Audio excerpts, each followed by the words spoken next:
বাংলাদেশের সামরিক গোয়েন্দা সংস্থা ডিজিএফআই এর পরপর ৫ জন ডিজির বিরুদ্ধে মানবতা বিরোধী অপরাধের অভিযোগে গ্রেপ্তারি পরোয়ানা জারি হইল।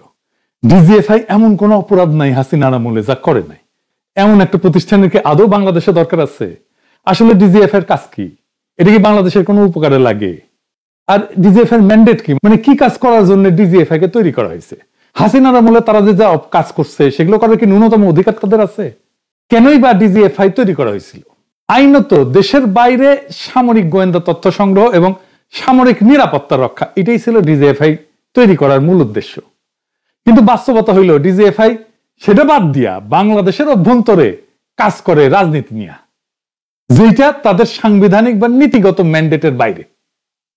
ডিজিএফআই কাগজপত্রে যেটা নির্ধারিত ম্যান্ডেট লেখা আছে তা হইতেছে বিদেশি সামরিক হুমকি শনাক্ত করা, সেনাবাহিনীর নিরাপত্তা মনোবল রক্ষা করা, যুদ্ধকালীন গোয়েন্দা তথ্য সংগ্রহ করা, সামরিক ইউনিটের শৃঙ্খলা পর্যবেক্ষণ করা।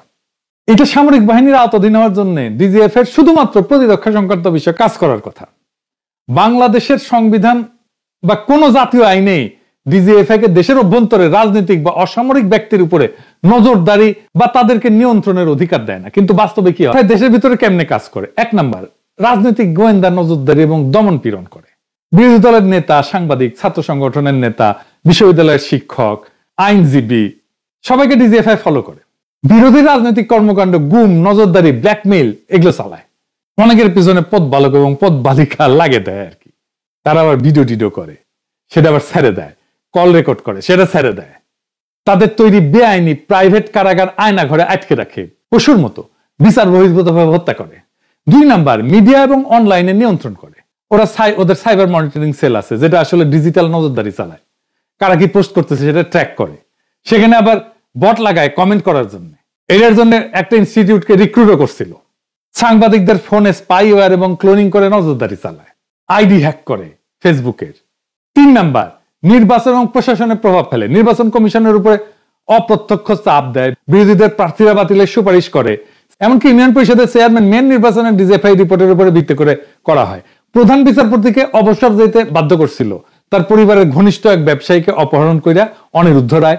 তারপরে প্রধান বিচারপতি দেশ ছাড়ার পর অস্ট্রেলিয়াতে এক ডিজিএফআই কর্নেল, তার নাম হচ্ছে নাজিবুদ্দৌলা, তো সে যাইয়া বলে আপনি রিজাইন করলে অনিরুদ্ধ রায়কে ছেড়ে দেওয়া হবে। আল জাজিরার নিউজ আসছিল, এই যে দেখেন। সিনহা সাহেব তাই করে। সে নাজিমুদ্দৌলা সাহেব এখন আর্মিতে প্রমোশন পেয়েছে, মেজর জেনারেল হয়েছে, মাশাআল্লাহ, এখনো কাজ করতেছে। টেকনাফের আকরামকে ডেকে নিয়ে গেছিল ডিজিএফআই। ডিজিএফআই আবার কিছু রাজনৈতিক খুনাখুনি করে যেন সেগুলোকে পলিটিক্যাল কাজে লাগানো যায়। যেমন থাবা বাবা বা অভিজিৎ রায়ের হত্যাকাণ্ড, ধারাবাহিক ব্লগার হত্যাকাণ্ড, অনেক ব্লগারকে কুপায় কুপায় মারা হইল। অনেক বিশ্লেষক কিন্তু এখনো মনে করে এই সমস্ত ডিজিএফআই করছে। বাংলাদেশে বর্তমানে কাজ করতেছে কয়েকটা গোয়েন্দা সংস্থা, NSI, DGFI, SB, SSF, CID, র্যাবের গোয়েন্দা শাখা, আর একটা তো অর্থ জন্য এনবিআর এর একটা গোয়েন্দা ইউনিট আছে। এর মধ্যে এনএসআই, ডিজিএফআই, এসএসএফ এটা সরাসরি প্রধানমন্ত্রীর অধীনে, এবং এর মধ্যে অনেকগুলো সংস্থার সৃষ্টি আইনগত ভিত্তি ছাড়া, এবং বাজেট অনুমোদন হয় গোপনে। সংসদের আলোচনার বাইরে থাকে, এরা কারো নজরদারির বাইরে থাকে। প্রাইম মিনিস্টার এইটারে, মানে হাসিনা এইটারে প্রাইভেট বাহিনী হিসাবে ব্যবহার করছে। কিছু সংস্থাকে তো এমন ক্ষমতা দেওয়া হয়েছে যে যাতে তারা কারো বিরুদ্ধে কোনো ওয়ারেন্ট ছাড়াই গ্রেপ্তার, এমনকি হত্যাও করতে পারে, যেমন এসএসএফ। গোয়েন্দা সংস্থাগুলোর উপরে কার্যকর সংসদীয় এবং বিচারিক কোনো নিয়ন্ত্রণ নাই, সবকিছুর উপরে নিয়ন্ত্রণ আছে। ডিজিএফআই সহ গোয়েন্দা সংস্থাগুলোর উপরে নাই। বাংলাদেশের সংসদে বিভিন্ন মন্ত্রণালয়ের ৩৮টা স্থায়ী কমিটি আছে। গোয়েন্দা সংস্থার কার্যক্রম নজরদারির জন্য কোনো আলাদা কমিটি নাই। কি তামসা, কি মজা!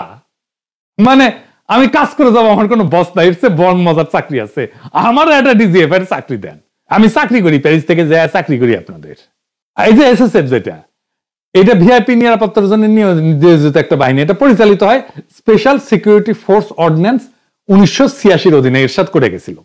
এই অধ্যাদেশে এসএসএফ কেমন ক্ষমতা দেওয়া হয়েছে যে কোনো ব্যক্তিকে গ্রেপ্তার করা, এমনকি হত্যা করা বৈধ হয় যদি বিশ্বাস করা হয় যে সেই ব্যক্তি ভিআইপি নিরাপত্তার জন্য হুমকি। চিন্তা করেন, লাইসেন্স টু কিল, মানে প্রত্যেককে জেমস বন্ড বানায় দিচ্ছে এটা। এই আইনের ১১ নম্বর ধারা অনুসারে এই ধরনের পদক্ষেপের বিরুদ্ধে কোনো মামলা করা যাবে না যদি না সরকারের অনুমতি থাকে। বাংলাদেশের প্রধান সামরিক গোয়েন্দা সংস্থা হচ্ছে ডিজিএফআই আর DGMI, directorate general of military intelligence, আর প্রধান অসামরিক গোয়েন্দা সংস্থা হচ্ছে এনএসআই। তো ডিজিএফআই যদি অসামরিক গোয়েন্দার কাজ করে তাহলে এনএসআই বসে আছে কেন? তাহলে ডিজিএফআই আর এনএসআই কে একীভূত করা হোক। এই ডিজিএফআই এনএসআই দুইটাই কিন্তু মন্ত্রিসভা নির্দেশে বা সামরিক নির্দেশে গঠিত, কোনো পূর্ণাঙ্গ সংসদীয় আইনও নাই এটার পিছনে। এনএসআই 1972 সালে মন্ত্রী পরিষদের এক সিদ্ধান্তে গঠন করা হয়। এটার কোনো সংসদীয় বা আইনগত কোনো ভিত্তি নাই। এইটা কোনো বাংলাদেশের প্রণীত আইনের অধীনে পরিচালিত হয় না।